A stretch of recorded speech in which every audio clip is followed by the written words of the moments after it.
I'm such a fucking loser, Taylor. Can't believe I just can't get one thing right, you know? You get my heart right.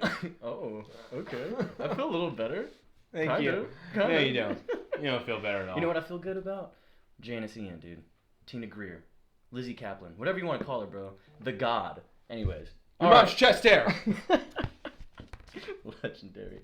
All right, so we are here again with the Somebody Save Us podcast, the official but mostly unofficial Smallville podcast. So again, here is two nerds, Joseph and Taylor. Taylor, you got something to say to them, bro? Oh, no, not really. Tonight I'm actually really excited. Okay. I am much more calm this evening. Not as hot. Not as hot. Okay. Last week had me very much needing to question my own morals. This week I finally realized why we are doing this, and it's because Janice Ian knows how to throw people off. Who is she? Okay, yeah. Is it the soft bones? Is it? The perfect bone structure? Now. You know, that would go. We'll go and explain that. But yeah, welcome. We're getting started shortly, but first, of course, you have to hear the Smallville theme song.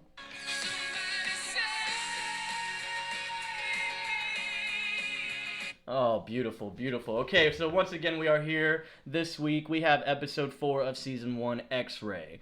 General premise, we got a new villain coming into town that can shapeshift, and Clark gets a new power today. How we feel about that power? Which is always good. I feel like that whenever Clark gets a new ability, it means that the episode, there was some thought put into it. Oh, yeah. And that's what you can really see is that they go, okay, well, we're going to have him a new power. Mm-hmm. So let's make sure that we get this new power right. And I think it's nailed. I'm glad that the overall episode was solid. Not a lot of romantic moments in this one for me. A little dry on that side, I must say. You mean dry for you? Yeah, that's true. That's true. I'm pretty lonely over here. Poor guy, dude. I feel you, though. You know what? I don't think you feel me. No, I feel you, dude. All right, so we're going to get started. Just go ahead and press play. We are opening up on this episode. Alien Ant Farm Got this time some around. Alien Ant Farm playing. Good song. Solid. I honestly forgot about this one. Yeah, well, for me, I just don't even know if this fits the scene. I'd much rather Papa Roach once again. Just replay the song. But now we have Lex, who's walking into the bank here. And has a backpack. Already kind of weird. This is why it bothers me when it comes to the villains. Yeah. Why would he be walking in with a backpack instead of a suitcase? You're already throwing things off. You're already making this weird. And also, why would Lex be smiling this much? That's true. So the whole idea now is that Lex is going into this bank saying that he needs to deposit all of his money from the bank. Do they even say how much is in it? No. But also, it's weird to point out, yeah, they've been banking for years with the Luthers. Like, this bank specifically telling Lex. Only 12 years. Yeah, and it's like, only 12. But also 12, it's like, why this bank? Aren't we in Smallville? Why are the Luthers banking in Smallville for 12 years? Well, wait. You know that the Luthers have multiple bank accounts. There is just no other way to put it. They are the cream of the crop of multiple Swiss accounts, if you know what I'm saying. But then again, if you really think about it, the 12 years is going back to when the meteor shower started. So. Ooh. Yeah. So you're saying that because Lex became bald, they had to open up a bank account Trust there. funds had to be made. Fundraisers. We had a deposit. Please help my son. Just a picture of him. Probably just from one of the episodes. He's just all sad. Also, the bank teller here is wonderful because he immediately questions Lex about the signature, but also Lex is left-handed. This Lex writes with his right hand. Good look there. Oh. Bank teller's on his shit, bro. Yeah. He's got protocol down. And then, of course, we got Lex frantically running on the street. Because they've been caught. But it's clearly not Lex. Because Clark just got thrown like a rag doll. And now we have the introduction of the power, though, where Lex just throws him through the glass into the fashion store where obviously Clark can now see kryptonite inside of the skeleton. Is that the new kryptonite? Are we gonna have to make the list? Yeah, no. I was very excited. I was very excited for this moment in the episode because I was like, oh, I can't wait to go to Taylor for the new one added to the list. It's bone kryptonite, dude. It's gotta be soft bone syndrome. Kryptonite. Right? Yeah, give me that too. Yeah, soft bone. I have it in my notes here. We had the list going. Because it's all about what can kryptonite be used as a power to be able to be evil. Bones. Bones. Shape shifting. Soft bones. Make sure soft bone Soft disease. bones. Soft bone disease. I'm gonna capitalize that. Yes.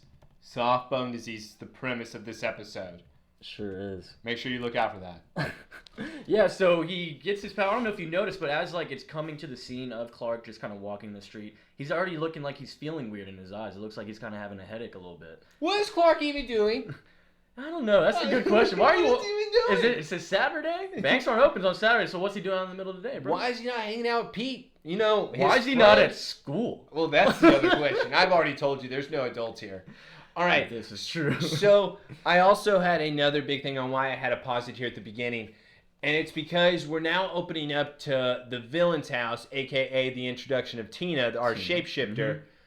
Joseph, they live at this antique store, correct?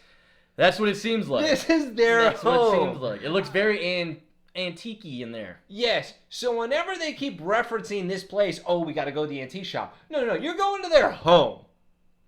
And look, and there's only like one room. Is that a bathroom? And that's it? There's a bathroom. Yeah, like just walk upstairs. Look like look, there's a window right there. It's like it's a pretty small upstairs, man.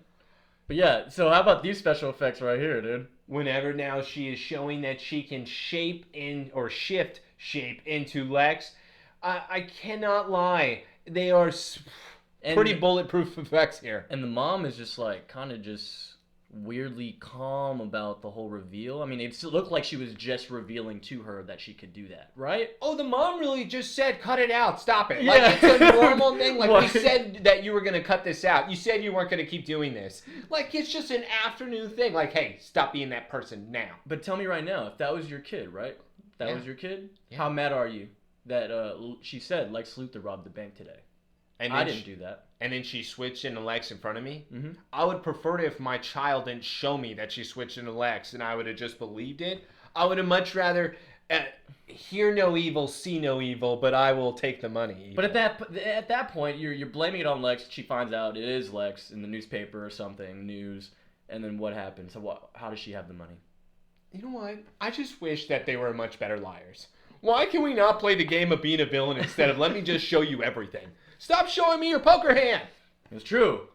That's fact. All right, so yeah, we have them arguing now. Mom, obviously not okay with her doing that and robbing a bank. So why?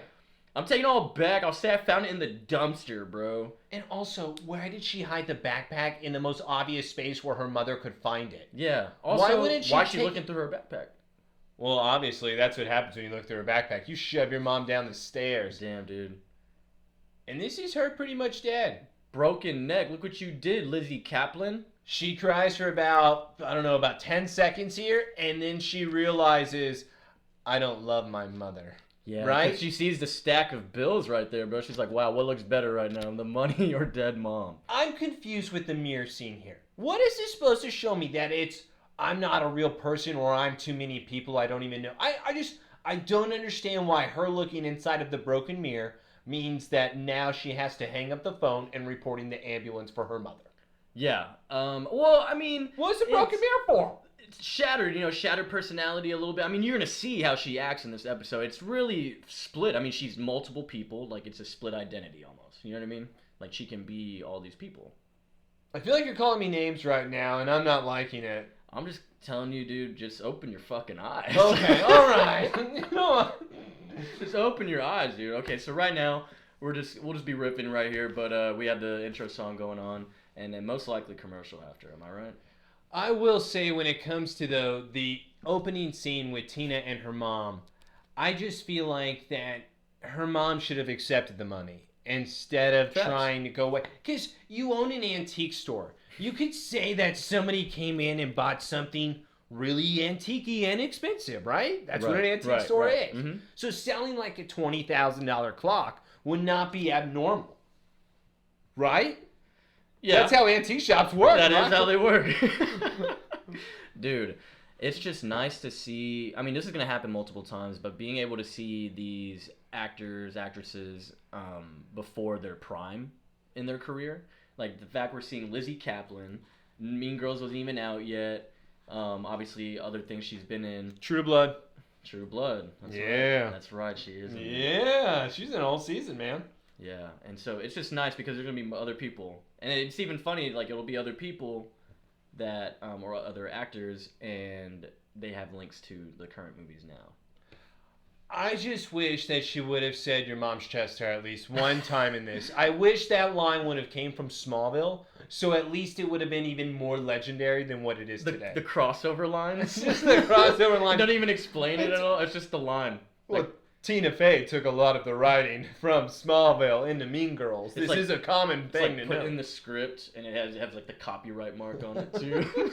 Like Tina will then say, and then it's just copyright right there. Your mom's chest hair. Don't worry, we asked. Oh man! All right, so we're getting back into it. So let's go back a little bit to the bones. We got kryptonite bones. We have kryptonite bones here as the next weapon that a villain can use. And by having kryptonite bones, it means that you're able to shapeshift. I just think, okay, so does Tina have super strength, or is it the bones being kryptonite that is then hurting Clark? Ooh, that's a good point. It's good really little, nice. or I guess a good little question there, because you really wouldn't know. I assume it's just, I would say strength, like it's just because of the bones. So, well, he said, all right, so I do got to mention this. So the opening scene now, when it comes to good old Jonathan being Jonathan, yeah, where Clark is now explaining what happened in the morning, and he's saying, no, I know Lex wouldn't do this. Jonathan says, yeah, right. Yeah, and then of course we have an unannounced visit. That's from unannounced. Lex. That's unannounced. Put it on the list. We have unannounced visit, and he was eavesdropping, bro. So he was standing there for a little bit, dude. Oh, he's been standing there since the opening. So he's been there easily. By the way, also, I mean, how long? And them even saying though, I love Martha. Hey, I didn't even hear your car come up. No answer to that. Follow-up. No follow-up whatsoever. Yeah. Did he walk there? It's like, yeah, y'all heard about how I robbed the bank today, right? It wasn't me. It wasn't me. I gotta go explain to my farm friends. I swear, guys, it's not me. Why don't you even think about it? Yeah, so obviously John just being John, dude. Okay, He's already doing his thing. It's like you have Lex. Maybe he's more mad that he's unannounced. It just doesn't make sense why John or anybody would believe, yeah, Lex Luthor's going to rob the bank for $100,000. You would think that Jonathan would at least believe in something right. that Lex would be saying, and at this point it would be this, just because, come on, man, he already has all the money in the world. Oh, yeah. What are you trying to say? Is that he gets a high off of it, John? Is that what we're trying to say? Classic John being classic asshole. Dude, I don't know if you caught that. Well, I'm sure you did when you were watching it, but of course he drops the little mark in there. Yeah, I can't rob a bank and do all this. I'm not a criminal mastermind. I did love that. I love that. And then of course Clark comes back with his rebuttal. Yeah, criminal masterminds would wear masks, and he smiles at him. Oh, I was even going to mention, thank God you brought that up for me. What's with Clark and his old man jokes in this episode? He makes a comment in like the end of every scene, he's smiling. And I'm going like, what is this? I think he was really feeling himself that day, He was dude. feeling himself this episode. The producers are like, just go with it. Yeah, we love it. Yeah, I We love love it, Yeah, Tom. you were acting yesterday. Do that on set today. Just keep going. Slides him like a 20 or something. But yes, I love the mass aspect because that's also, in a way, kind of a shot. Yeah. So, my question, because we've even talked about it, because we just saw the new Spider-Man, but even with Batman, I'll even put it this way. Joker doesn't wear a mask. No. Lex doesn't wear a mask. So the two biggest villains in DC, you could say, both don't wear a mask. Mm-hmm. Interesting. Yeah. Interesting. I just never realized that until Lex happily pointed that out to me. Yeah. Oh yeah, it's a little weird, and then of course you got heroes who wear masks, so it's kind of even opposite there. Like criminal masterminds probably wouldn't care. That's true. I mean, and if they're a mastermind, I mean, why not have your name plastered everywhere? Except Superman does not wear a mask. The problem is his glass has become the mask. Oh yeah, That's his true mask. Exactly. The Clark Kent is mask, and being Kal-El is God, like him. Well, yeah, of course Kal-El is God. That's how everybody should know him as. God. We say God, we pray to God tonight, and it's like a poster of Superman. It's Kal-El. What is it, Russell Crowe from Man of Steel? Oh. Is that what we're doing? Yeah, we're going to do that. All right, so coming into the next scene here, we have him in PE. First off, We got Clark and Pete in PE, and why are some of them wearing pants? Who wears pants in PE? All right, so did you ever do this where it was the girls in the PE class is you, and then they were also going to the locker room where then you stared at them, and then Lana stares at you back? Did that happen to you? No. That's obviously a sign though that she wants him. So now Clark is getting his headache though, and I love this scene so much because it shows the start of how his powers develop some type of pervertness inside of him, where Pete somehow beats him in the rope climbing. Yeah, they stay throwing shade at Pete, man. He was like, Coach! like, dude, this other coach now, it's like, if you lose to Pete, you're gonna do some laps. It's like 10 laps to be exact. Like, how is that not just saying, oh yeah, Pete, there's no way you'll win. You suck. Like, 2 episodes in a row, 2 different coaches. Pete, you suck. That's what they both have said. Yeah. That's kind of weird. I hope it'd be kind of funny if it happens again next week. Well, I'm going to love it. Pete needs to stop taking this. I want to stick up for him. Yeah, bro. Pete Ross, dude, he's not like, why would you just like see that dude and just kind of bully him? Oh, by the way, I think his first appearance was like Superboy, like number 46 or something. Superboy? Yeah, Superboy was his first appearance. Wow. Yeah. Why? I don't know. Superboy, I don't know. The cover's interesting too because it's like kryptonite, like rock monsters that are stacked on top of each other. Obviously, Superboy stands no chance. Oh, yeah.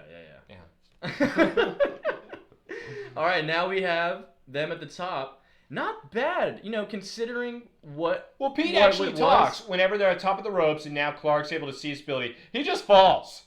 And the coach, get you all right? Yeah, that was a pretty high fall. He wouldn't ask more. Like, he could have definitely hit his head. And now we have Peeping Tom. All right. Peeping Tom. So here's my issue with this. Clark at the very top of the rope saw that he could see through Pete. Right. He then falls down to the ground, and he just so happens to look at the wall that he just saw Lana go into. Yeah, dude. You're trying to tell me that I'm supposed to believe that he didn't know that he could see through the wall? Hey, it was definitely planned. He's a kid, bro. Also, these are supposed to be young girls, and I'm seeing some things. Yeah, this is wild. This is wild. This is a kind of wild scene. It even goes back to what they even dropped recently. Look at this. She dropped her towel. Yeah, and look, he's just loving it. He is just looking and looking and looking. Look at that smile. How long did he stay looking is the question. Did he see everything?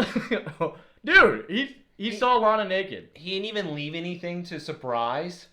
Oh. He's already taken a look at the goods? I mean, if you had that power, you're telling me you wouldn't take a peek? No. You're such a liar. Go ahead, lie to yourself. Get in denial there, okay? All right. I do love this scene, though, wherever Clark now goes home to his parents, and all they're doing is just saying, Clark, you got to practice, man. You got to do well. Yeah. I don't want to practice. Yeah, he's being like a little sassy, dude. A little bit. I even wrote that in my notes. I was like, Clark a little sassy. Martha rocks in this scene. Yeah. I'm like, come on, Tom. Or Clark, sorry. Yeah, Johnny. Can't blame Tom, dude. Johnny doesn't even realize practice makes perfect. Martha realizes this. I will say, like, even though John was already being a little dick earlier, he has no complaints from me other than that in this episode. It's because he's not in this episode. Yeah. So that's why we both like Jonathan. Because I'm pretty sure that was his last scene that we see from him. And we have a nice peek of Aunt Nell again. All right, so we have Aunt Nell where now Tina's going up to Lana's garage. Mm-hmm. So I don't know if you can call that unexpected guest, though. We may be able to call it that. She was walked over by a person of the household, so no, I wouldn't say that'd be an unannounced. It's unannounced to Lana, though, not to her aunt. She rang the doorbell. That's unannounced. Her aunt didn't know she was coming over. Would they have a play date scheduled from Aunt Nell? Look, okay, I just thought it didn't really count because she was welcomed and guided over to Lana. Fine. You want to do it? You want to do it? No. So you're saying if somebody is guided from the parent, then it doesn't count. That's what you're saying. Damn. You gonna call it? Because I guess it would be the same because later on they do like, hey, your mom told me you're in the barn or something. Boom. So, all right, give me the pen. Dude. All right, see? I told you. So we have an unannounced visit from Tina Greer on Lana. And Lana, of course, is randomly in the garage. I remember watching it, I was like thinking, is she by chance working on like mechanic stuff? Because that'd be so random. That'd be amazing if she was welding. Yeah, bro. Oh, shit. Aunt Nelder, the welder, bro. Okay, so my real big issue when it comes to this scene with Tina and Lana What Tina is saying is, you have such a perfect life. How does she have a perfect life? Yeah, it doesn't seem perfect. You literally see how it's not perfect in the first episode. Lana's parents died. Lana has a crazy-ass boyfriend who pretty much ties people up as scarecrows. Lana's aunt she can't stand because they're pretty much opposites. Where is Lana's perfect life coming into play for me with Tina? Yeah, and so even with Tina here, like, all those things she's saying, bro, this is not going to weird you out. If you were here, I've known you like they have our whole lives, pretty much, childhood, whatever, and you come over here and tell me and being weird, like, dude, you have the perfect, like, man, I wish I was you, man, Aunt Nell. Like, bro, you have your own mom still.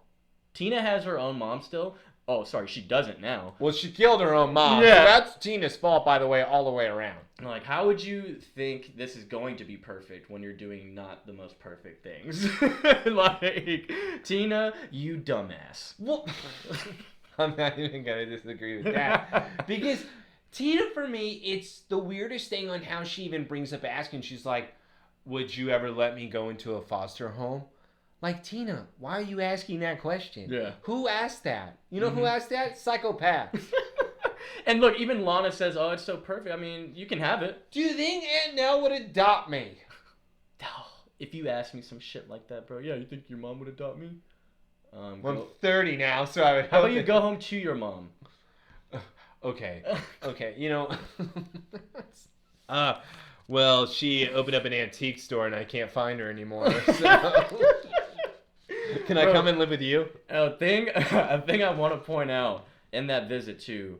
Remember what they were wearing? You had Tina in the purple sweater, jacket, whatever it was, and then you had Lana in the pink one. So just definitely keep that in mind, all right? All right. I'm gonna keep that in mind. There. So now we have Clark going back to Clark. Why is he always walking around in the street? I love that he's on the street because it looks like at first when he smiles, like singing you, puppy. It's like it's in his head going on right now. That's exactly what his face looks like to me. Bro, man, he's just so dazed. He's just so dazed. Just dazed from that fucking song. You know going when on. Clark would make sense to me is that if he was like smoking weed or something and getting high, that way his smiles and his jokes would be like they would make so much sense to me. Clark Joseph Kent, the fucking Superman stoner, bro? The Superman stoner. The farm boy stoner? Dude, that would be hilarious. Kryptonite weed? Oh, I was gonna say Kryptonite weed? Only because we saw that kryptonite can be with sauna. Yeah. So it landed in a field where there's plants. It so only makes sense. You can burn it. Telling me there's not hemp out there being grown. There's gotta be now kryptonite hemp out there. Kryptonite. How do you find it? Glows out at night. Yeah. All right. So now we had Clark, obviously headache, whatever. He's seeing Tina again through the X-ray vision that he's having now. And he's seeing again that her green blobs of bones inside of her soft body. bones that were then turned into kryptonite bones. Yeah, I guess we should mention that as well. That's the reason that they're going to mention, of course. Martha mentions her Martha's soft... the king of queens, right? She's the king of everything right now in season 1. This is true. Martha's amazing. She's the best parent so far. You know, we've been talking about Lionel or John. It's more like, how about we just go with Martha? Yeah, Martha's whooping both of their ass. And so... All right, so we have obviously... Pause this for me. Yeah, we don't even have Tina's real mom. This is obviously not her mom. By the way, and I told you, and just a warning to all the listeners, this could be a long episode here because there's just so much to cover. Oh, yeah. And when it comes to this scene in particular, where now Martha and Clark are walking into it, Joseph, I have a real big issue here. And the real big issue is... when she is being asked, Tina in this case, who is now disguising herself as her mother, right, about the damaged lamp, and she's like, what lamp? Ha ha. Like, she doesn't know her mom repairs things. Don't you live in the antique shop? If you live in the antique shop, then you know that she has a room where she repairs things. Maybe that's a side effect, dude, of the soft bones. Soft bone syndrome? Yeah, she's just ignorant now. Maybe oblivious or something. It's like a side effect. So she actually might be dumb. I'm going right back to your earlier point. Tina, you may be a dumbass. You might be a dumbass. You, Trevor.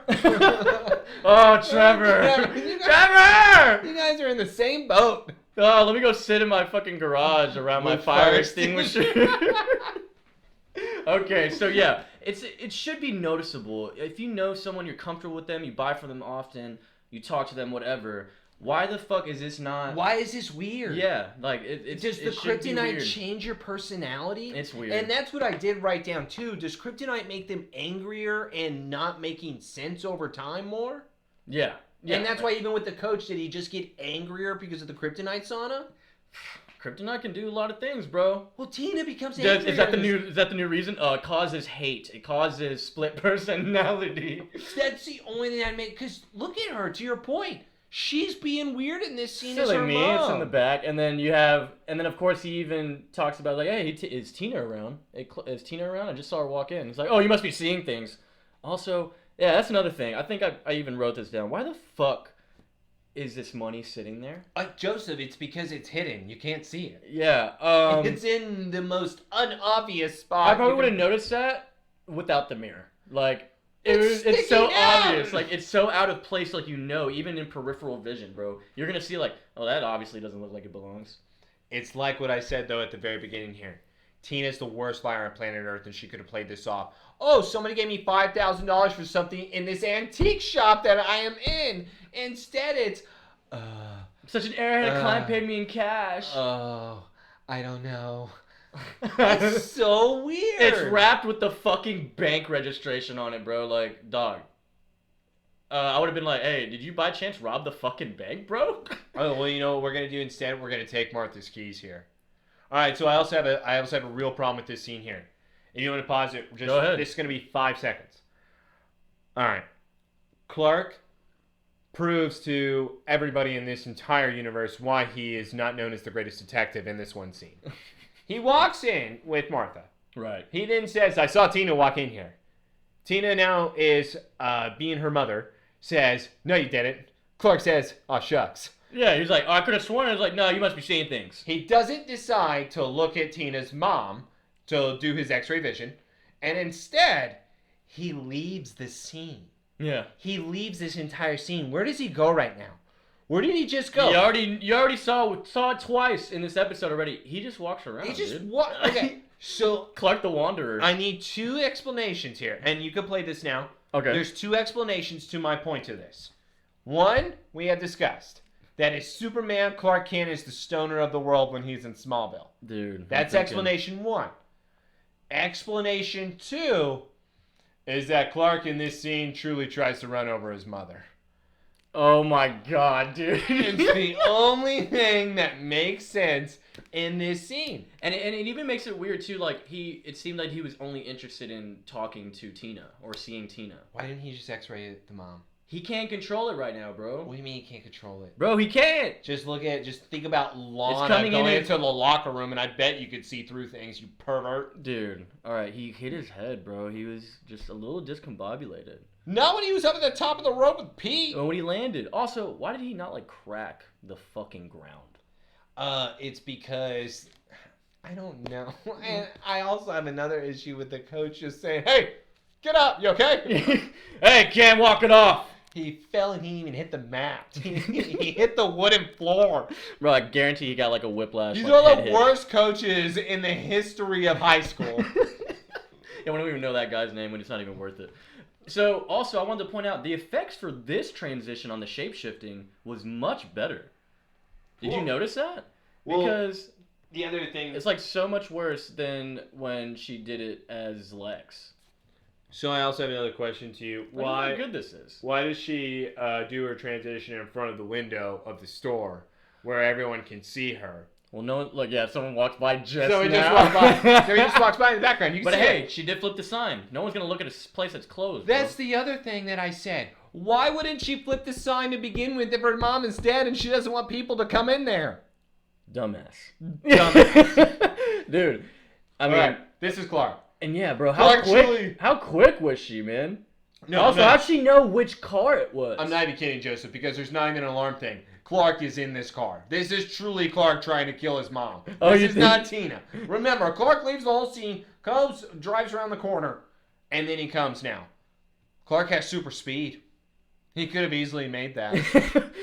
Yeah, that's true. Yeah. That's true. Clark is trying to run over his mom. Conspiracy theory? Yeah, that's my conspiracy theory. Yeah, Clark. Where does he go in the scene?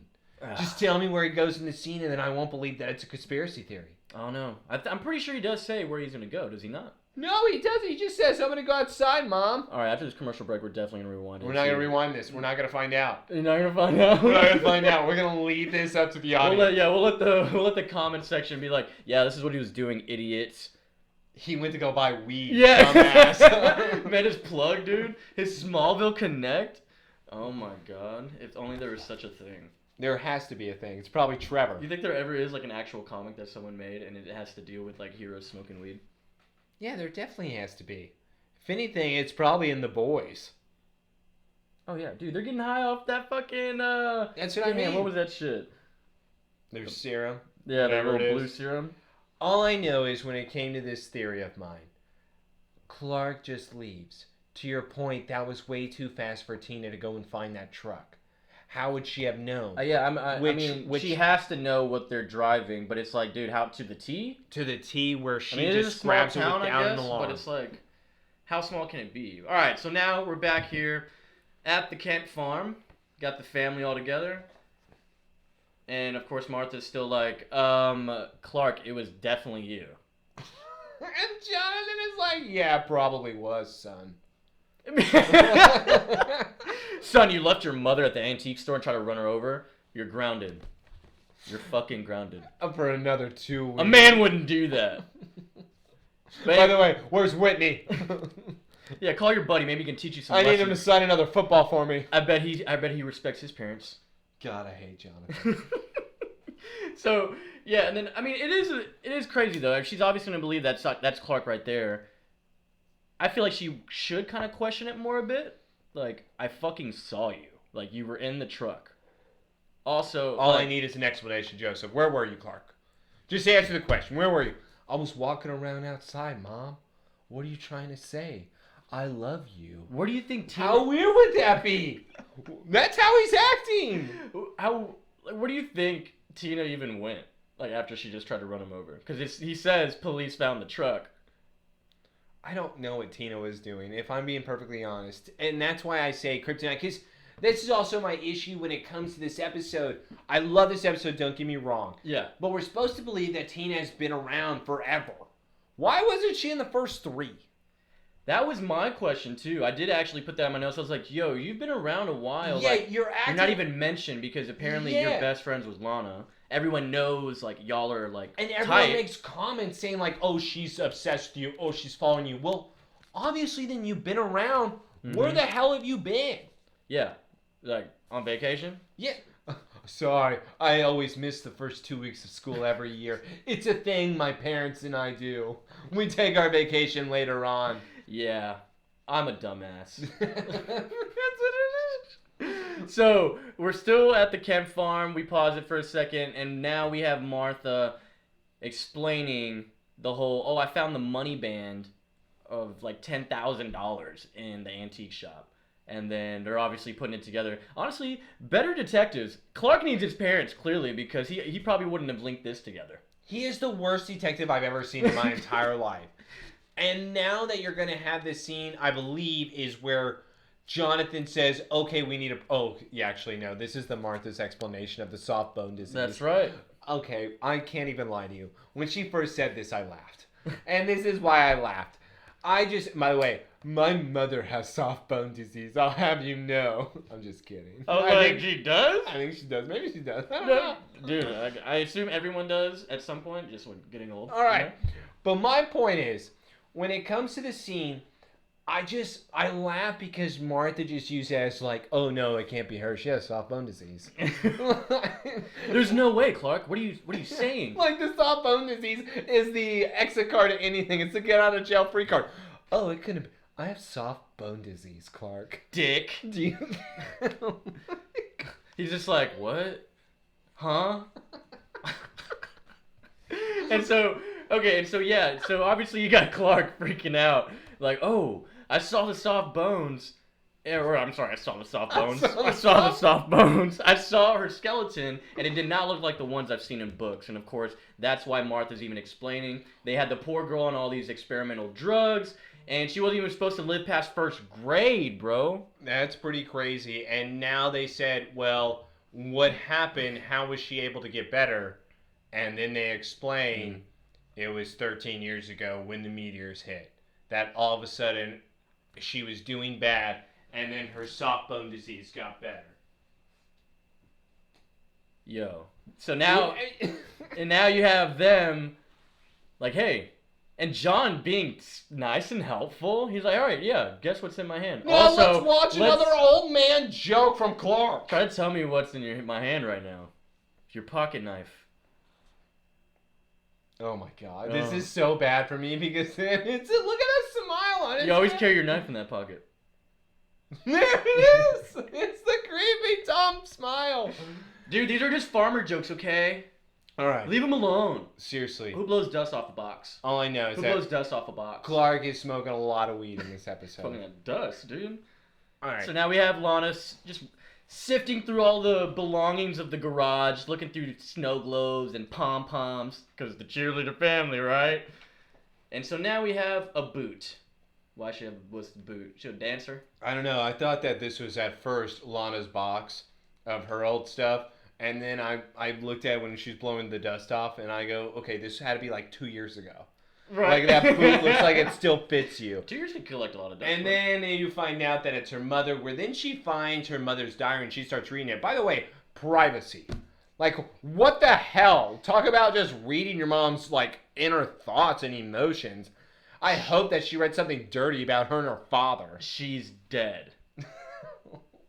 What are you trying to say? The mom is dead. You're telling me someone's just not going to read through that? Would Aunt Frank want her diary read? Yes. No? Yeah.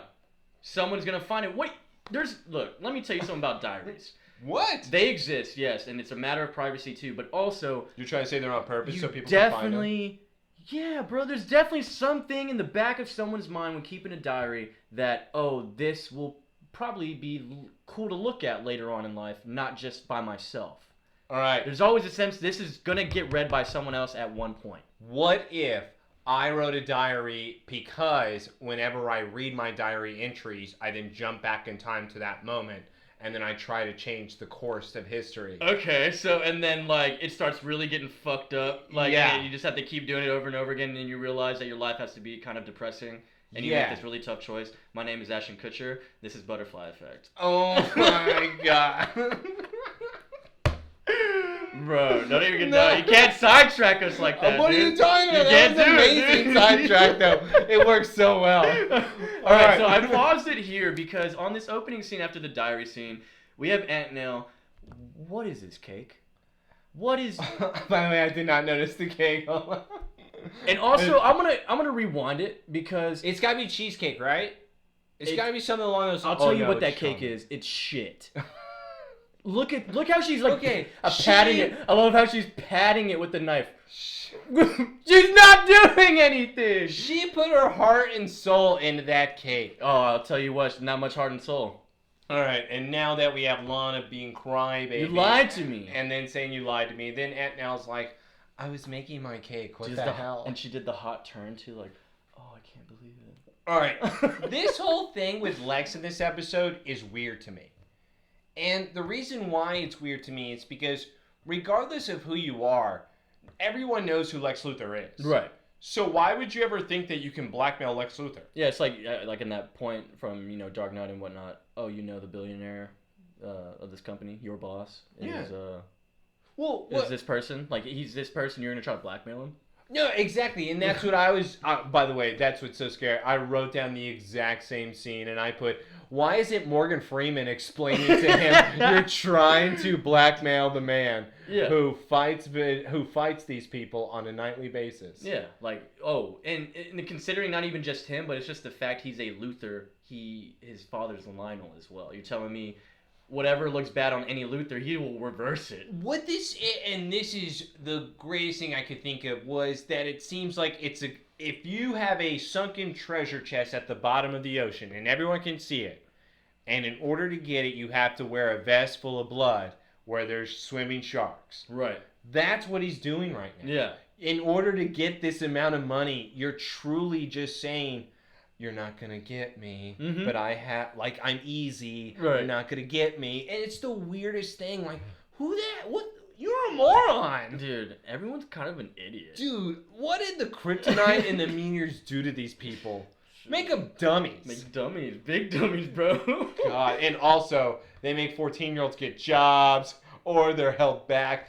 Naked. Okay. Yeah. Yeah, Clark, dude. Come on, dude. Come on. That's true. That was freshman PE that we just watched. This is also still, was it not 01 still? This is Still kind of crazy for a show. Like, this is your 4th episode. I feel like it's a little revealing. What are you talking about? This is American Pie years. That is true. Yeah. We have American Pie music too. American Pie music also on these episodes. Okay, so we have Roger Nixon, which actually, this is his first appearance on the show. He's going to be in quite a few more episodes after this initial one. But, yeah, it's just really, you're going to really blackmail this guy. Like, it just doesn't make sense to me overall, where now he's trying to play. And this is, again, Lex Luthor is 21, and he's like, don't bring up my juvenile record. What does he have on his juvenile record? Do I really care what Lex Luthor did when he was 15 years old? Yeah, and it's like obviously public record, so, or is it? Oh, he makes a comment actually, how did he even get that? I bet Lex Luthor was the Justin Bieber before Justin Bieber when he was 15. Bro, Lex, like, had, like, no friends. What are you talking about? They talked about it last episode, saying that Lana walked into him with some naked girls when she was 10. Dude, Justin Bieber has to have hair, though. No, he doesn't. Yeah, he does. Not when you have that much money. You don't have to have any type of hair. I just love also the scene where Lana is now walking up to her porch. Her aunt is sitting there, and she's saying, your mother would be so proud of you. What I love, though, is Lana replies, you lied to me. And her aunt goes, I didn't lie to you. Lana gives her examples of how she lied to her, and her aunt goes, yeah, but it was for your best interest. So you just admitted you lied, Aunt Nell. Why don't you go weld something in the back? Because what are you doing except lying to Lana? She might not even be a welder, bro. You think she lied about that? She probably did. She probably did. Does she even know how to grow flowers? You told me a fairy tale about a woman who lived a perfect life. Well, you're kind of dumb for believing that. How about that? I'm going to go back. This is a recurring trend for this storm, okay? Everyone is dumb. No, everyone plays dumb. It's like they didn't know that... come on, do you really think that Aunt Nell said that your mom was the cheerleader of everything? Like, your mom loved to be a cheerleader? Do you really ever believe something like that? That just doesn't make sense, Lana. And, like, really happy about it. Exactly. Like, if you're questioning it now, I guarantee, like, you wouldn't just think, oh, yeah, they probably were feeling the same thing.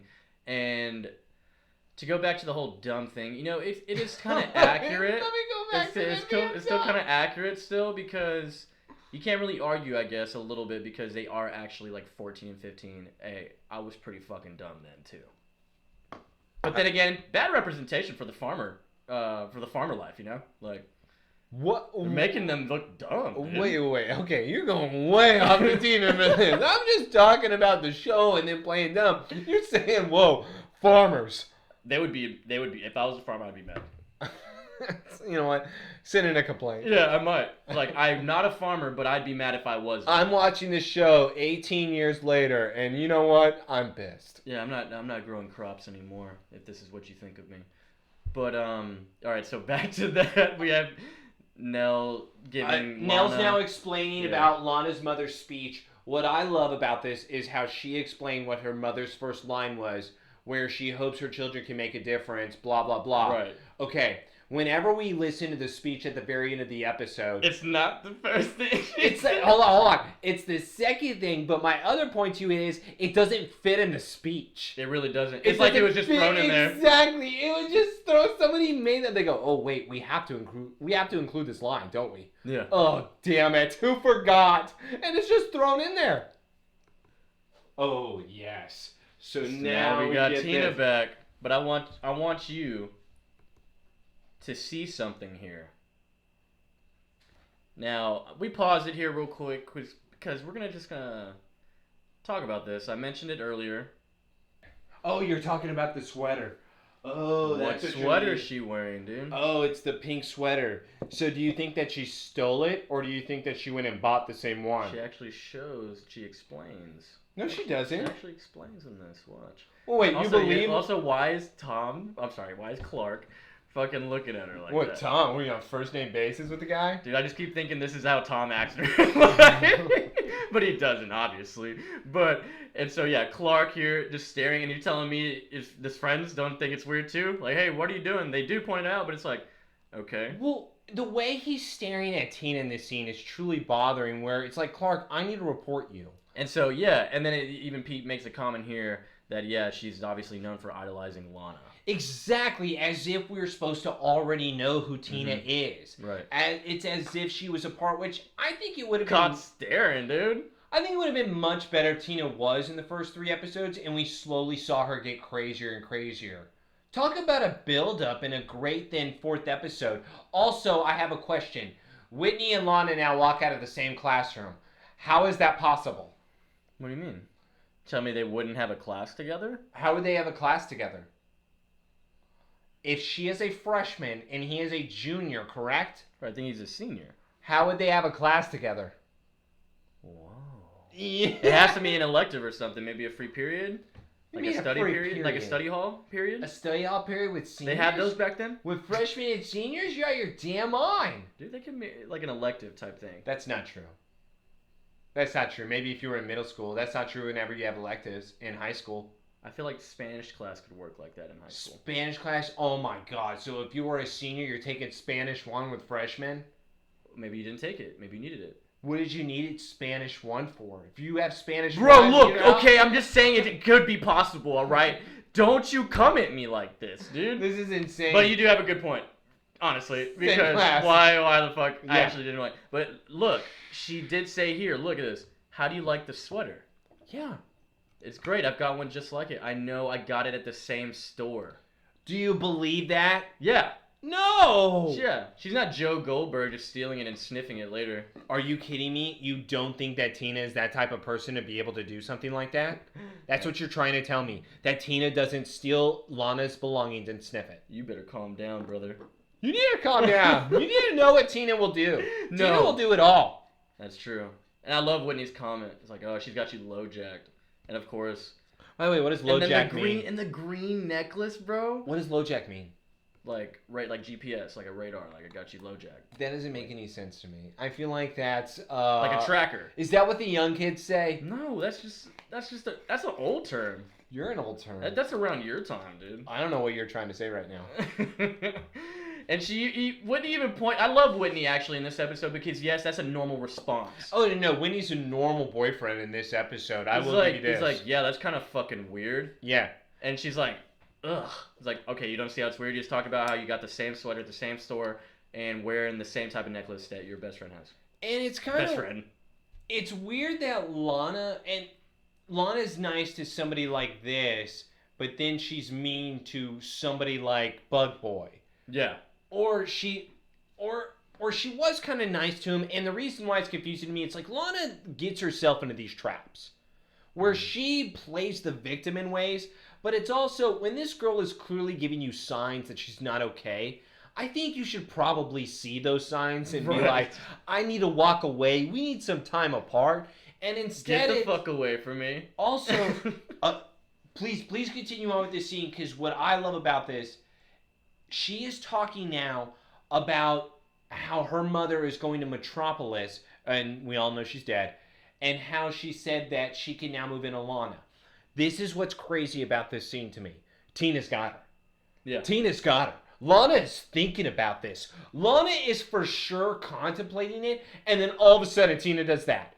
She makes it, Nell loves me. Why did you say it like that? Yeah, why the fuck wouldn't you just let me just say yes? Just say yes. Like, Lana is thinking about it. She didn't say no, and your reaction is, I'm going to kill you. That's what Tina does. Bro, I'm telling you, ever since she looked in the mirror, saw that fractured face. Okay, I don't know why we're going back to that, because that still doesn't make sense to me. It does. Multiple personalities, but it's not the multiple personalities. It's the same person. Same dummy. Dude, and like, it's very weird though. Like, yeah, I'll just pay you. My mom's cool with it. Aunt Nell loves me, you fucking bitch. Hey, how much money do you want? Name your price. Let me live with you. Just fucking say yes. Just say yes. And Lana's like, no, you fucking psycho. Like, Were you just pretending to like me and my hour of need are just gonna blow me off? By the way, Janice Ian wouldn't do this. it's not even her hour of need. It would have been perfect. What? Oh. And by the way, how she says it too, when I'm perfect. She like says it in her face like that. Your mom's chest hair! It's like, what's your problem, Janice? I'm surprised there's no pictures of Lana on her locker door there. I actually would have loved it. You know what? I think that's where maybe... I need to find out when Swim Fan came out. Swim Fan. Oh, that's what they would have been able to make a connection to. Was this before Swim Fan? Yeah. I think Swim Fan's not till like 03 maybe, bro. Man, Swim Fan really makes you go crazy when it comes to obsession. That's where, yeah. No, I gotta find that. You're gonna look up. Yeah, we're gonna find the year on that. We gotta find the year on that. By the way, everybody should know Swim Fan. If you're listening to this podcast, you need to go watch some Swim Fan. Big Swim Fan vibes. 02. Oh. So it is. This is before X-Ray is before. So this was kind of the obsession period of these type of like rom-coms, I guess. Rom obsessions. I mean, yeah. I mean, you knew how it was in the 90s too. Like 90s was going into the whole teenage rom-com category for a while, and then funny early 2000s was prime with that, bro. You don't see it nowadays anymore. Now Not it's much. just truly the love stories that are sad and make you depressed. And it's more so newer generation too. Like it's different. Like it's not. It's like current now, and a little bit probably more so on the side of boring. But yeah, man, September 6, 02. That was Swim Fan. Oh God. But yeah, so also I paused it here because how the fuck I need to know, is he using his powers in class? Because how the fuck does he know that Tina is just left? Like she got to her locker, no one's out, so everyone's in class obviously. And you have her walking out and he conveniently like, oh, right as she walks out. He was waiting. Was he using his powers? Did he know? Joseph, I don't know what Clark is doing this entire episode. I don't even know who this person is. This is his smartest moment of the episode. Well, yeah, it's the only thing that he does, and he's so excited that he can't, like, even hold it together. Because for once, he's able to use the X-ray ability properly, where then he's able to see through the locker and then through the backpack, where I love that the money is just sitting up like that. That's probably my favorite thing. How does money sit up like that inside of a backpack? Perfectly just sitting there piled up. Also, yeah, Tina. I love his Tina. answer, dude. She's like, what's your glitch, Clark? What are you doing looking at my locker? And he's just like, I don't know. And walks away. Clark? I'm going after him. He said, sorry. He just said sorry. I'm going after him for an explanation. Why? Clark is known... I don't know. Clark is known as the guy who's just there. Maybe he really didn't know. Okay, I also love this scene because now Clark just shows up at the barn, tells his parents, hey, I saw Tina, I saw the money in her locker, call the police, boom, cut away. And now we're on Tina practicing Lana's handwriting, which I do love, by the way, because it once again shows the obsession. It shows my Swim Fan moment. I do like the obsessiveness.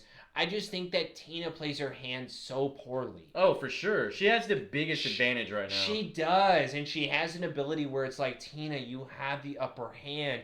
You're not using it. There's so much, and it really goes back because it is accurate. You were forgetting, we are forgetting that they're just kids. So kids would do some dumb shit like this. Yes. Like, even without powers. They would. They would. And I also want to point it out here, is the first appearance of Mr. Deputy Ethan right here. Oh, yeah? Yeah. He's quite a reoccurring character in the first couple seasons. Deputy Ethan is a douchebag in the scene because what he does is that he then tells a woman what the online tipper, or I'm sorry, the phone caller was a student. Why would you ever say that as a police officer? Yeah, you just say anonymous tip. You say anonymous tip. That's what you say. You don't designate any type of demographic there at all. I would fire him. This sheriff is the worst sheriff I've ever seen. Well, he's a deputy. Well, you know what? He's the worst deputy. Some kid with an anonymous tip. That's what he said, a kid. It's like, obviously, you just told the wrong person that because she knows a fellow kid was staring at her fucking locker. Okay, in this scene too, Joseph, Clark, okay, I'm going to repeat myself and I'm sorry I'm going to have to. Clark has to be being a bigger stoner in this episode than anything. Because it's the only way he can get away with what he's about to say to Lana. Where he's staring at a piggy bank. He is staring at the piggy bank. And she comes in and she's like, what are you doing? I'm trying to count it. It'd be much easier if you take the coins out. Haha, yeah. That's all he explains it as. That's all he explains it as. How could Clark, how could any human being just get away with saying that, oh yeah, we're cool? How does that even make sense? Oh my god, There's bro. so many people that are just wrong in this episode. I'll tell you right now, first off, unannounced visit on Lana here, walking Go into ahead. the barn. Put that down. Also, this is Tina's best move of the episode. She's been quite fucking dumb, as I've been saying. She plays Lana to a T here. Nope, she messes up in the first sentence. Sentence? Yeah, I'll show you. So play the scene here where now we have Lana showing up to the barn, once again asking the dummy about him counting coins. Mm-hmm. And then he makes the comment, but this is where she messes up. And it's because, look, I told her it wasn't such a good idea. I've got enough problems with mouths without adding more to the mix. And the way she said the mix. The way she said that, I go, that's not Lana. Lana wouldn't have that type of abbreviation at the end of her X. It just doesn't work like that. This isn't a Mean Girls moment. The only one that would have a Mean Girls X is Janice. You're very analytical on that X. I would say, first off, we know Clark's a little dumb this episode, so you're telling me that wasn't just good enough for him? I mean, it's true. She technically is having problems with Nell right now. Can I also say this? This is the most awkward kiss I've ever seen in my life. Yeah, we know which kiss is better. This kiss makes me uncomfortable. Dude, remember, it's Janice Ian kissing, bro. It's not Lana. I know, but this is also one of the funniest scenes ever, because whenever they're kissing, and then whenever she pulls away and you see her face, it's probably the funniest shit I've ever seen in my life, because it's a blank stare like... It's so good. I love look at the kid. It's so Forget Whitney. ugh. See, this is where she messed up. No, she messed up with the way her emphasis was on the X. And now look at the face. This is my favorite. Just the initial look at you. Stayed out of my life, Clark. And now she shoves him through the barn wall. Get fucking tossed, bro. Yeah, seriously. He just falls down from on top of the barn onto the car, shatters glass everywhere. And to be honest with you, wouldn't he just get up? Why is he not speeding away? He's not doing a punch or something? Why is he not getting up? What the fuck, Clark? Why is he not getting up right now in this moment? It just doesn't make any sense to me.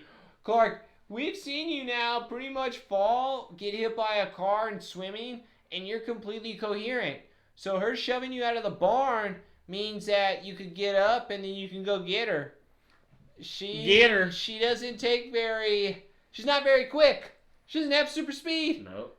I mean, think about it. What's she doing? Walking down the stairs right now? Yeah, she literally jogged away. She jogged. What's she doing? She's walking. There's no way she could sprint, but it's like, yeah, I don't get why this motherfucker really just didn't get up and just go chase after her. It just doesn't make any sense. You have X-ray vision now, so you could definitely see where the fuck she is. Clark is so out of... Just proved that you could fucking control it. Clark is so out of his element in this episode. I just don't know what's going on, and the only thing I could think... Okay, I'm going to give him an excuse. And this is my excuse for him, besides all the jokes that we've made so far. Okay. He can't stop thinking about Lana naked. Damn. And he's a freshman in high school. And he just got to kiss her like within 2 days of that too? He is going crazy. He is not... That's my only role where it's like a 14-year-old boy. That's all he's thinking about. That's true. I will give him that. That is true. That would mess with your mind. I'd be like, man, I've been having a good week. Yeah. Let me tell you. I've been having a great week, man. What just happened to me just doesn't beat how great this week's been. He's like, next time push me harder. Yeah, he's like, you know what? I'll see you later. I'll catch you another time. Alright, so now we're opening up to the scene where here comes Jonathan and Martha asking Clark what happened. Clark is now saying, for sure, Tina. No doubt in my mind, Tina. Where now we are opening to the next scene with Chloe.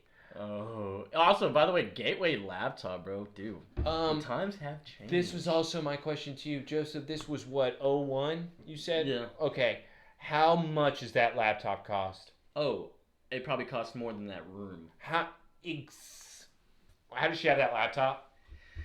Dude, she has She's full a freshman. fucking access She's a to the freshman in high torch, school. bro. She has full access to the She's torch. freshman in high school. Get over it. I'm not gonna get over Get this. over it. She's a freshman in high school. They made it permanent, bro. You gotta deal with it, okay? Right, there's also another hole in this too. What do you mean? I'm gonna show you. Okay. Play the scene. Also, Chloe's been kind of a dick since first Bro, episode, dude. The pom-pom And no episode? surprise, Did out you- with mono. Oh, the pom-pom editorial is out with mono, no surprise, meaning get away from me, cheerleader. You don't know shit. Basically called her a whore. She called her a whore to her face. Sex. Oh my god, this is... Chloe makes me uncomfortable. And so now it's them having to explain about the annual editorial, or valedictorian, whatever, where she's asking for the speech, and Lana's saying, do you happen to store them all? She's like, yes, of course we do. And then she's like, well, how old do you go? I'm looking for 1977. Yeah. Chloe goes, oh, that's not PC. That's HC. What the hell did you just say? Bro. PCHC. PCH. Ooh, you're catching on quick. Lana's smartest Shut moment. the hell up, Chloe. Lana's smartest moment. Oh, I knew what you meant with those abbreviations. Acronyms, oh my bro. god, it can only be one thing. Dude, it just doesn't make sense. Also, how Chloe talks about the torch, like my semi-annual rant on where are our priorities. How the dude? Aren't you a freshman? Are you here that long? What do you already have trends? No, Joseph. This is where the hole is. She talks about how she just got done, or she remembers the last year of her having to do the report over last year's valedictorian. She's a freshman. How would she have done last year's valedictorian for the high school if she's a freshman? I don't get it. That doesn't make any sense. Yeah. Unless she failed too. Everyone just held back. Everyone in this high school has been held back. Clark's been held back. With like 20-year-olds as seniors. It makes sense. I would buy that. If the Smallville Crows, it's the alternative school where it's the kids that were bad had to go to this school away from all the normal Fucking kids. AHS, dude. That's what it is. Smallville AHS. That's what this is. Bro, yeah, and so it's a random request. Like, Lana's really digging into this mother shit. Like, is it... I didn't care for it that much. It's a speech that she gave when she was a high... And here's also the issue that I have with it. Maybe it's kind of like a comparison. Again, I dissect this quite a bit. Maybe it's a comparison that she's wanting to make herself feel more validated of her feelings, so she's hoping that her mother has felt the same way. But my other issue that I have with Lana doing this, to your point, your mother changed when she got older. Yeah. Like after you become a parent, you definitely change. Bro. It's not who she was. Right. So you're trying to compare and contrast. It's the only thing that would make sense. Yeah. And you're just trying to make yourself feel better, because guess what, Lana? You're just a loser. Facts. Everyone's kind of a loser in this town, dude. And you have something here that We're just kidding. We love this town. You have something here which is kind of weird. You have the quote here on the article, whatever the hell this is, this news clipping of the paper or the school, and it says, due to the controversy, material, or nature of the speech, we decided not to have it put on this record. Why? When you hear the speech later, I need to know the problem I'm hearing. Because what's so controversial? I know it's 1977. What'd she say? The N-word? I actually put in the notes. Did she say something racist? Yeah, like, what's going on, dude? Like, what is so controversial about this? So, I can't wait to hear that again. Or read, whatever. My other problem, too, to your point is, because, spoiler alert, which is why I hated the ending so much. The ending is not my sweet romantic moment that I've been waiting for whenever I tune into my Smallville. Plenty of those. Why don't you shut up? I want what I want. Well, my other point, too, is I wish they would have had me listen to the controversial part. At least show me what was controversial in the speech, so to make me understand. But right now, to your point, what did she say a racist Let's term? just look up Smallville docs, like official docs. Yeah, like, did she say something bad? Mm-hmm. There's a newspaper article. Melanie Victoria says the N-word. Yeah, like, dude, like, had to, like, get kicked out of the school. Yeah, she's done. And then that led to the path and origin of Lana. By the way, what's the next Lana school after being- AHS? That just led to the path of the origin of Lana being a dumbass. Yes. Yeah. That's exactly correct. Okay. Now we're on to the next scene here where it's the editor or the newspaper guy coming back to Lex. Roger. Yes, saying, "Oh, I'm here to collect." When Lex is sitting there drinking and he says, "Oh, here's the money that you wanted," I think that's a bad sign. I think you're automatically in some sort of trap if Lex is happy whenever he's handing you money. Yeah. And then, of course, he's already saying, like, you'll very much be alive. I'm not going to kill you. Like, why would I do that? Also, he just assumes he would get him killed. So he automatically knew who Lex was. Yeah. Which goes back to our original point. What made you do this? Well, you got some nerve. Buddy. Like, what were you even trying to think of? What were you even trying to do to think that you'd be able to get away with this? I need to know the ego boost it is on playing pool while you're just totally shitting on someone. Well, he's done it now twice. I feel like the pool table is the theme of shitting on someone. I think that's what the theme that we have run into here with this episode is. When Lex is crapping on somebody, it's always on a pool table. Yeah. Again, the sister comment last episode, that was on the pool table. I just don't get it. What about billiards? Just makes you just so fucking awesome. Well, I mean, I'm pretty awesome at billiards myself. I doubt it. Yeah, I know. I'm okay. I had a pool table one time when I was 9. That counts. So, well, that just sounds like white privilege, dude. Yeah, that's not it. That's not it at all. Anyone can have a billiard table. It was a mini pool table, so it doesn't count. Balls were smaller. Yeah. Nice. Okay. Thank you. Okay, and you have Roger. Throwing the money back, and I'm like, oh no, please don't do it, Lex. Mr. Luthor, I'm sorry. Your brother is in juvenile court. I know y'all came up with this plan. Okay. Why is there so many dummies in this freaking town? What is going on with this episode? It's full of dummies. I don't get it either. I really don't. Because, especially, you just really realize how dumb someone is when Lex is involved. Like, again, you're playing with fire. What do you think he's going to do? When I want things disappeared, they stay buried. I don't get what you're ever trying to accomplish whenever you say, I'm going to blackmail Lex Luthor. This is a great idea. This is going to work, I swear to God. Yeah. What, are you dumb? Yeah, big dumb. Big dumb. Took the dumb pills today.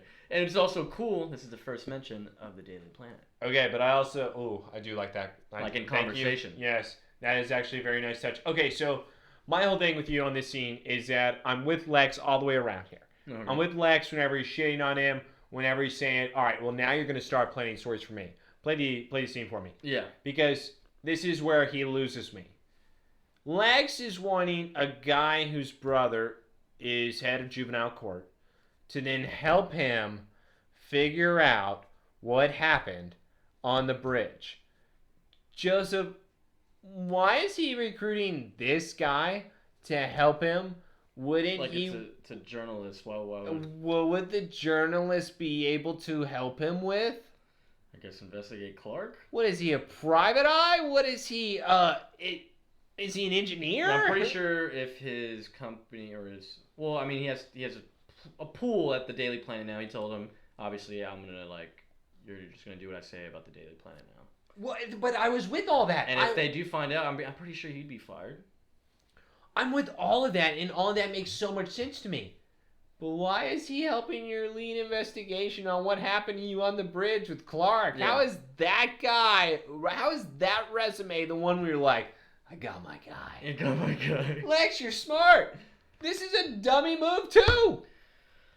Yeah, it's a little weird. Everyone has made a dumb move in this episode, and I put that down. I love this episode, but it's full of dummies. Yeah, there's too many dumb moves. It's missed moments here with all of them. It's Jolly Gee. I don't know what's going on. It's weird. I'm going to hire somebody that has no idea what to do. He hired a gardener to repair his electricity. Yeah. That's what he did. Yeah. It doesn't make any sense. I thought Lex was better. He's usually supposed to be my smart guy. And he's not in this episode. Dude, we get the nice, just lovely scenes of Lex, okay? That's all we can ask for. I will say the only thing that... No, I will say Lex is one of the weaker parts in this episode, only because his storyline to this episode doesn't make any sense to me, unless once again, I will always throw the Smallville caveat to try to give it the benefit of the doubt, unless it's the first introduction of us being shown that he is still investigating Clark. Oh. Yeah. And what happened on the bridge. Once again, I will give my Smallville explanation after I shit on it a little Yeah, bit. okay. Yeah, I feel that, dude. All right, so now after the commercial break there, we have coming in on the Kent farm, we have Clark, or is it the house? It's his house, right? Yes. It is. Yeah. It's his house, and he's looking in the lead. He's trying to look through the lead box. Yes, which was a great touch because this is where he's going to be able to figure out that it's not the case. Okay, so this is also my question to you. He's trying his X-ray vision on the lead box, right? Right. Who just walks in the door? Oh, Lana. Do you think that means that he's still doing his X-ray vision when she walks at the door? Ooh, probably. That was my other question. I'm sorry, that was my first question. My other question to you is, she just said that she just got done jogging or running or whatever the hell she just lied about. Look at her hair. Look at her makeup. Everything is done up. She's a damn liar. Yeah. She came over there looking for Clark. She came over there wanting to talk to Clark. Yeah, I was jogging. I thought I didn't want to go home, so I thought I'd go here. Your lip gloss is nice. done, you slut. I know what that means. Just thought I'd come over here, just the only boy in town, right, my neighbor. And also, it's kind of cool, man, seeing the lead box that he's trying. He's going to figure out that he obviously can't see through everything, which is kind of cool. Yes. I just think that when it comes to the Clark, he's just too much of a pervert this episode. It's probably his smartest... he's probably smartest move, too, because he realized lead has been a weird thing with him this whole time, since episode 1. So he's like, oh, let me see if I can see through lead. And obviously he sees that lead can, protect him, but also prevent him from doing stuff. I agree. And I'm glad that we're able to at least see Clark show what things that are around him he's able to do and not do. It's weird because it's learning not only about the abilities, but it's learning about the items and the elements around him. Yeah. And that's where, once again, I'm going back to, I'm pretty sure he just saw through Lana's face. And then, what's even crazy, he has a weird reaction because obviously the last time he saw Lana, it was Tina. And so he's like, why are you staring at me like that? And all he says, sorry, just didn't know, just making sure. I didn't know if it was you or not. Why is she not questioning that more? Yep. Everyone just ignores everything. If one of us did that to each other, we just is it actually you? She ignores, genuinely serious? She ignores everything that he says in this episode. Oh my god. Again, why? Joseph, her lip gloss is done up, dude. I can see. Look at it sparkle, man. Maybe it's chapstick, dude. Oh my! She might as well have put it in front of him, and she said it's cherry flavor. Yeah. That's what she should have done. Of course, she's venting this, man. Dude, it's so fucking obvious they're in love. I just don't get why she would just not break up with Whitney and just get with Clark. Because Whitney hasn't done anything these past few episodes here. Whitney has. He was friends with a cheating football team. But that's the worst thing he's done. And again, we talked about it. It just wait. That's the worst thing he's done? Only in that. Hold on, I'm talking recently. Because what we have to be going off of is ever since Whitney got the credit for saving her to Bug Boy, he has looked like the hero. So we have to go all the way back to that. So that's where he pretty much made up at that moment. So has he looked worse since then? He hasn't. You're right. He hasn't. I'll give you that. And what's great, even this, we've got, finally talking more about, have you ever tried to find your biological parents? Yeah, they're a million years away from me now. And it's yeah, technically. What if you looked at her and said, why don't you mind your business? Wouldn't that have been so much of a better response? Why don't you shut the hell up, Lana? Some of us aren't lucky enough to have them buried next to us. Go finish your jog. Get out of here, jogger. That would be amazing. I just want one of those moments. There has to be some type of outtake where somebody says something like that. And dude, I will say, I did I love when they're on scene together, man. Tom and Kristen on scene together is just beautiful. You can't tell me that they didn't date at the first start of when they were together. Even if it's not true, I firmly still believe they actually dated in real life because it seems too real. That's what I mean. Seems too real. Again, I focused on that a lot last episode. I just believe, come on, man, you don't look at each other like that. If I looked at you like that, then people would think we're weird. Yeah. And that's why they think we're weird. It's weird to like someone, dude. Is it? I don't know. Yeah. But with Lana and Clark, they're also the next. It's just weird to me how quickly it's developed. Yeah. I think that's the only thing that's thrown me off because otherwise, I'm with you. Love the relationship. It's just for them being next door neighbors. I mean, what are we in here for the year of the school or for the school year? Is it still first semester? Oh, yeah. It usually always goes with the timeline of their release date. So we had obviously Halloween was last week. So we're saying this is the week before Thanksgiving then. Probably. That's what we're saying. I don't know if I'm buying that. Yeah. Yeah. And I love when the episodes start getting real themed according to the holiday season. Oh so, my god. We'll actually get Halloween episodes. We'll actually get, Valentine's Day. Well, we should be lining up pretty well with the Christmas episode. I think there's always a Christmas There episode. always is a Christmas episode. All right. And so back here after we just left that scene, we have the school again. We have Whitney walking around and clearly is talking to Lana. But it's obviously not Lana because she's gassing up Whitney like this. She doesn't do that. Basically saying, Whitney, I want to blow you. All right, so here's also my issue with this scene. Again, I'm going to have issues. And everyone is just going to have to deal with it. But she just makes out with him in the hallway. If I'm walking down the hallway and I see that, you know what I say? Go, I'm telling the teacher. You're gonna tell I'm the gonna teacher? tell the teacher on that. What the fuck? You know what? Monitor ass, I'm bro? a freshman. You think I want to see this? That is a senior with a freshman, okay? You know what? I think Todd Hansen would love to have a talk with you. That's where I just have a problem with their relationship as a whole. Hey, look, man. Look. How dare you be a hall monitor? That's a snitch, bro. That's snitch moves. I don't like that shit. All Clark does is snitch. And also, you're telling me they wouldn't want that? Clark, as a 14-year-old, was looking through a wall to see women. Yeah. That's he did that scene on purpose. I'm so convinced. I was like, come on. You know where their locker room is. Oh. He's his head's wobbling like it's about. Oh, what, Coach? What, Coach? Huh? I can't stop looking away over here. What's over there? What? I'm seeing things, Coach. So yeah, we have Lana being just obviously strange. Dude, fucking Whitney, still, is he wearing his jacket every day, bro? Stop wearing the fucking jacket. Thank God he gave it away. All right, so he gave it away too easy. In the middle of the fucking hallway, bro. Yeah, well, Tina can change wherever she wants. Again, she has no fear. She changed in front of the store window. And clearly we have Tina. People know of her, and clearly kind of how weird she is. They would probably question, why is she wearing a Letterman jacket? Well, apparently nobody pays attention to anybody in Smallville, and we just keep our head down, and that's the rules. What's the education over there, dude? You just said that snitches get stitches in this.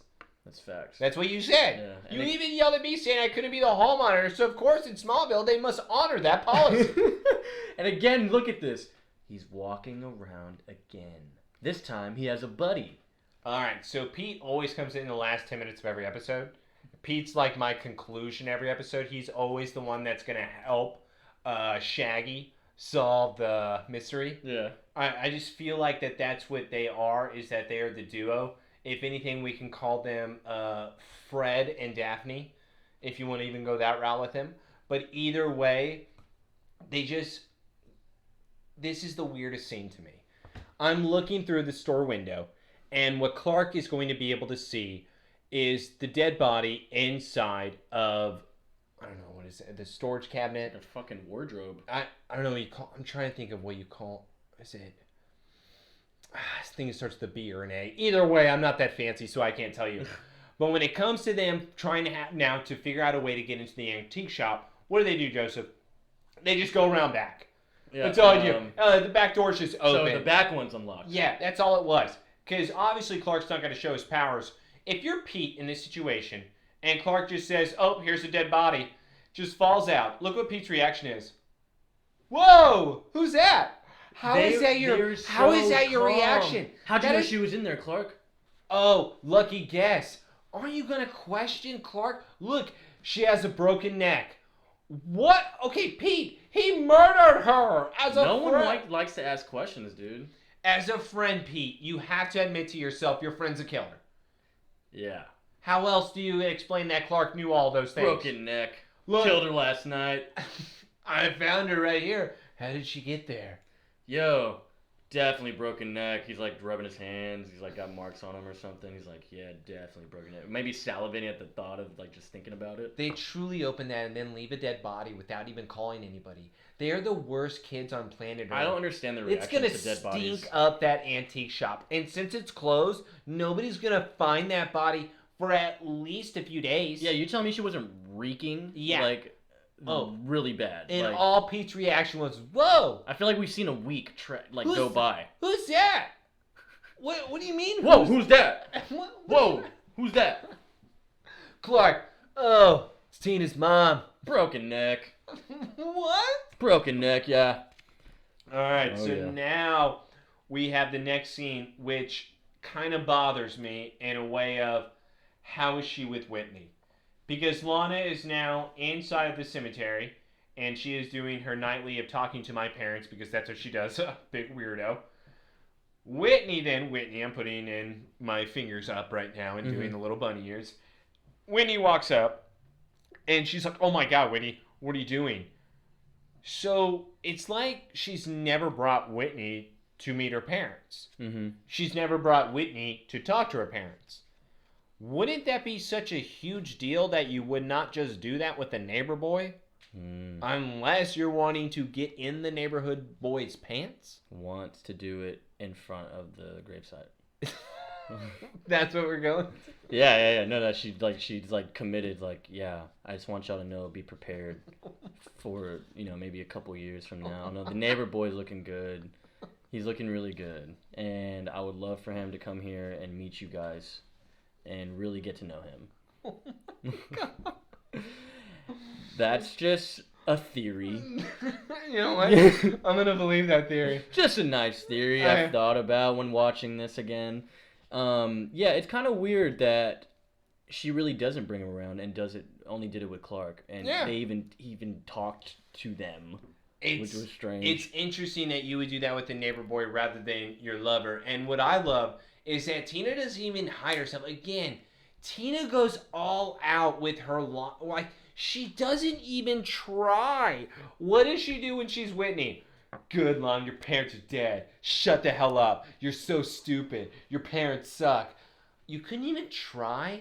And then she immediately changes back to herself. It's like, your life was perfect. How is her life perfect? She's choking the shit out of her. Well, yeah, obviously she has kryptonite strength. By the way, the fact that she passes out within 5 seconds is the greatest. Dude, I mean, look at her getting choked like that. You see that how she had the necklace on? Looks kind of like a Green Lantern thing, dude.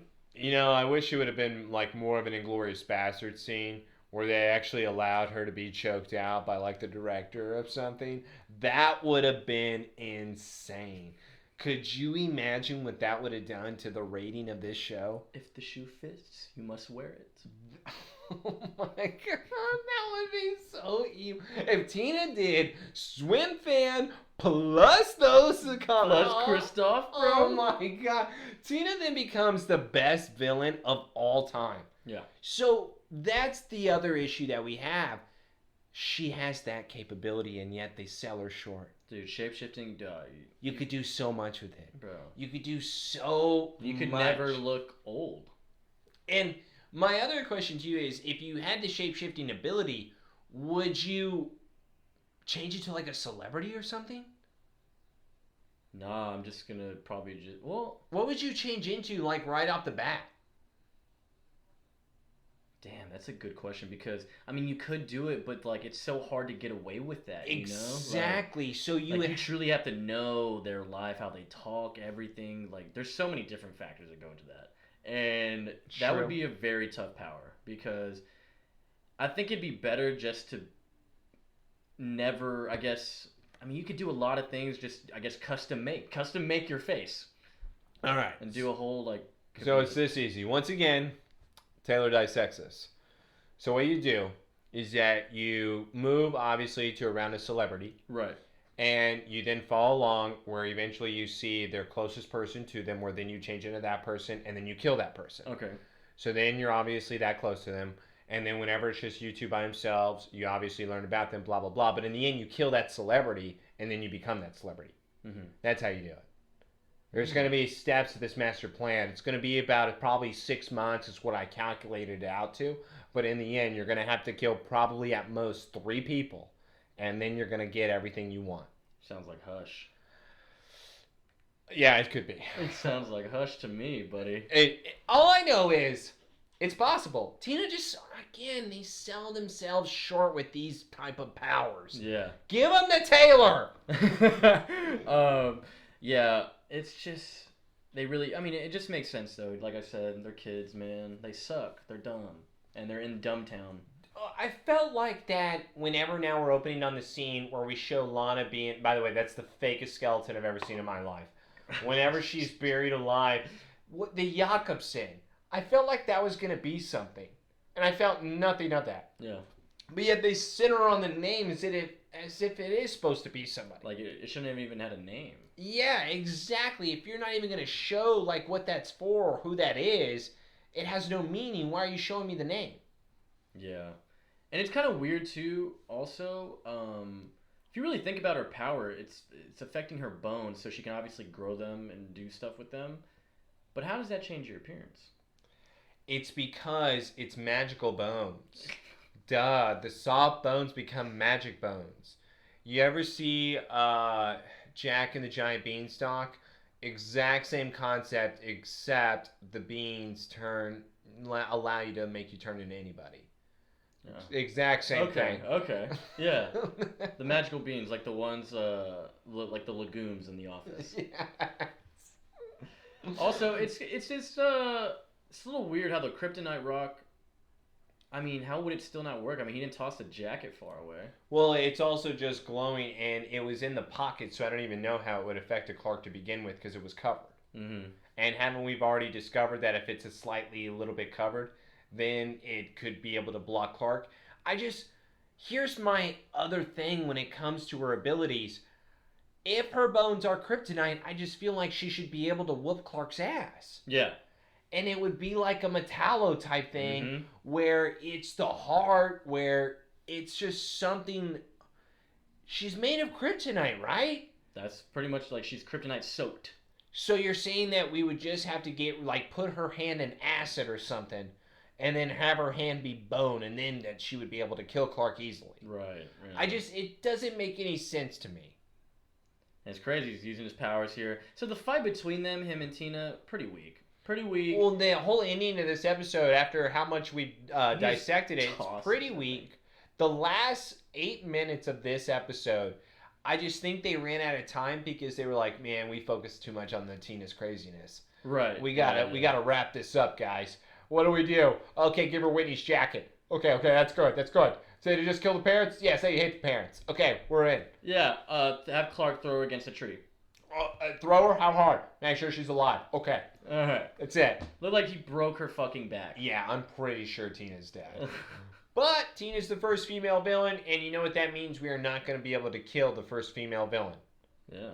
So Tina was knocked out. They even say now Tina is arrested. Chloe walks up. This is a weird scene. She says she's not here for Clark. She then walks over to Lana saying, hey, Lana, guess what I found? I found the tape of your mother's speech, and now here's where we hear the racist N-word. Oh, you shouldn't have, Chloe. Yeah. So now it also kind of establishes how her and Lana start becoming tight. Because obviously Chloe was just a huge dick the 3 episodes. Well, it's because she's a pom-hom whore. She had a really big prejudice there. Big time. Yeah, and it's like, yeah, so also, just to go back, like, they're all in the cemetery. How fucking late is it right now, man? Why are they always out? They're out all the time. I mean, I get Clark's situation. Maybe his parents would be like, yeah. Hold on. Come on, man. Joseph, I'm disappointed in you. It's only going to be like 10 p.m. And it's because Lana and Clark are at their homes. Lana's doing her nightly goodnight to her parents. So it's got to be 9:10. She's probably afterwards going to be putting up her horse, where Whitney is then on her porch. we are following the pattern here of what Lana does for her nightly routine. Tina is the one that ruins the nightly routine. Perhaps. Yeah. I just hate that Clark is the one that saves Lana this. So Whitney coming up here is so stupid. Why isn't Lana going up to Clark and being like, "Oh my God, thank you"? Yeah, what the fuck? Yeah, it just doesn't. I'd be kissing Clark right now. Exactly. Clark is your savior. Oh, he showed up because he didn't have his Letterman, so he had to pull out his leather jacket. Fuck Whitney. I actually hate him now. I hate him now. Well, fuck that dude. I was like giving it to him this episode. I was like, dude, you're good. You've been normal. We established he's been kind of normal since first episode, but I hate him. Oh my God, Whitney was great this episode. He was such a boyfriend. Oh, I gotta see Lana. Which jacket should I wear now? I don't have my Letterman. Okay, why would you look through the house? If you're Clark and Whitney and Lana just go into the house, why would you look through the house? You know what I wish? In all honesty, I wish that they would just start like getting each other naked. And Clark was having to stare at that. Because it's truly like, bro, you deserve to hurt. Like, what are you doing looking in that? You don't ever want to see that. Cut that shit out. And what's kind of nice here too is that he sees consequences of using it. Like he's gonna be seeing things that disappointed. Like really, he shouldn't see it. He's gonna learn that there's privacy to this. Like he's not gonna be using it all the time and being a pervert like you think. Do you think Superman just sees everybody naked at all times? Because it's always that, like, doesn't everybody say whenever you're giving a speech, you need to envision everybody naked to make yourself feel comfortable? So do you think Superman feels above everybody because he just looks at everybody naked? I mean, automatically he is above everyone.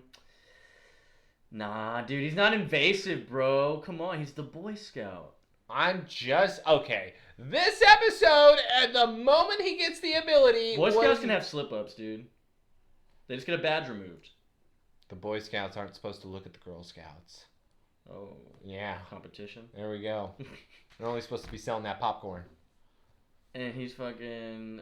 So now we have Martha being the Martha and the greatest mom on planet Earth saying, you know what?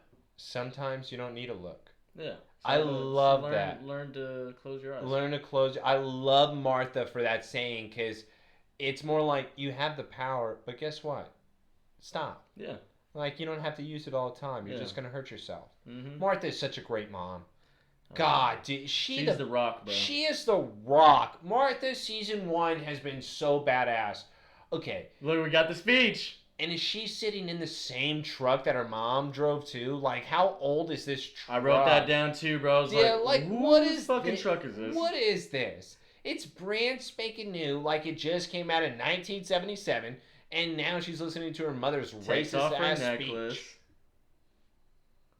Because the rest of my speech will not be so assuring.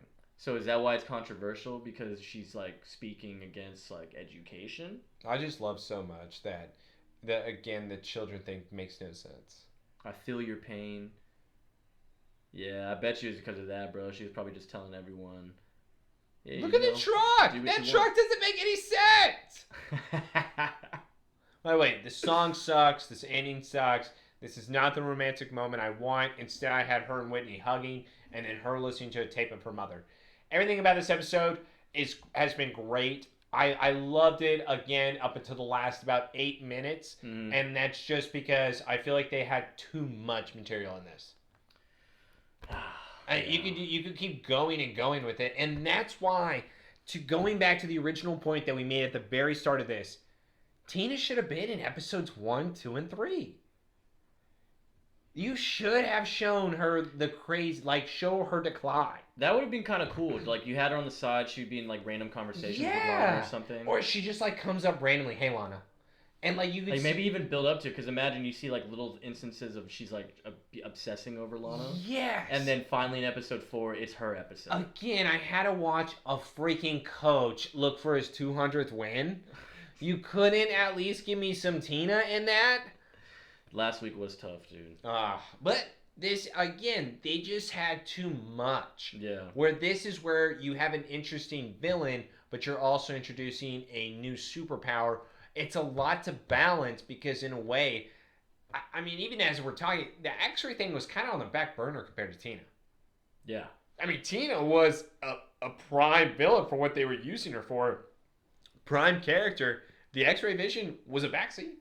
Mm-hmm. Interesting. It is interesting. But Clark looking at the girls' locker room, that's not interesting. That's perverted. Yeah. Oh, Peeping Tom, dude. Peeping Tom. He's been doing it since first episode, bro. Always and forever. Hashtag trending Peeping Tom. Poor guy. We wouldn't want to do that. Tom, we love you. Tom, we love you so much. I know that you listen to this podcast. Tom, I love you.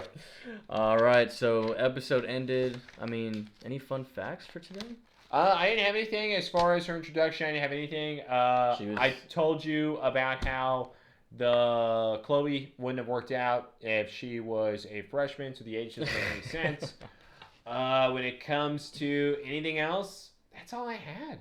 Dude, yeah, there wasn't much on this at all. No. It's funny when you look at her like profile or like a wiki page or whatever. It's like weakness, obsession.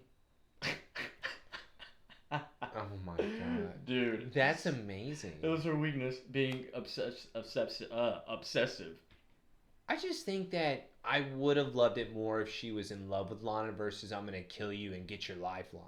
Yeah. Like, Tina, you're better than this. You made your move too quick. Once again, you should have killed Whitney, been Whitney for a long time, then killed Lana, and then you could have been Lana. She went about it poorly, dude. That's what I'm saying. What's cool also, there's like I think it said in their high school yearbook, it said that Tina was most likely to be whoever she wants to be. Ooh, I like a little nod. That's funny. Of course. She probably had the powers at the time too. It was like, oh yeah, this is so fucking clever. Oh god. Everyone loves me now. I hope Lana sees this. What do they always say? Stay awesome. Stay awesome. Is that what they always said in middle school yearbook? Hags, that's what it was. Have a good summer, bro. God. All right, well, next week is episode 5. Cool. I honestly don't really remember this one that much, so I'm really sure of what I'm really going to be rewatching, but... don't worry, Cool is going to be great because we got our first ice enemy, so it's going to be a nice little episode. Probably not going to be as long as tonight. If you guys stuck around, you are true Smallville fans, and we love it. Because this is going to be a long one. Again, there was just so much to this episode. And the only time that we did not pause was the last 10 minutes. Yeah. It's just wheat. It's wheat. Downhill there. That's all it is. But, oh well. The one of many Smallville episodes that'll be like that. But it's outweighed by so many good episodes. So it's true. Yeah. Good plots, good characters. Episode. Yeah, good episode. All right. So next week, cool. We'll be back again for that. Yeah. Stay cool. Yeah.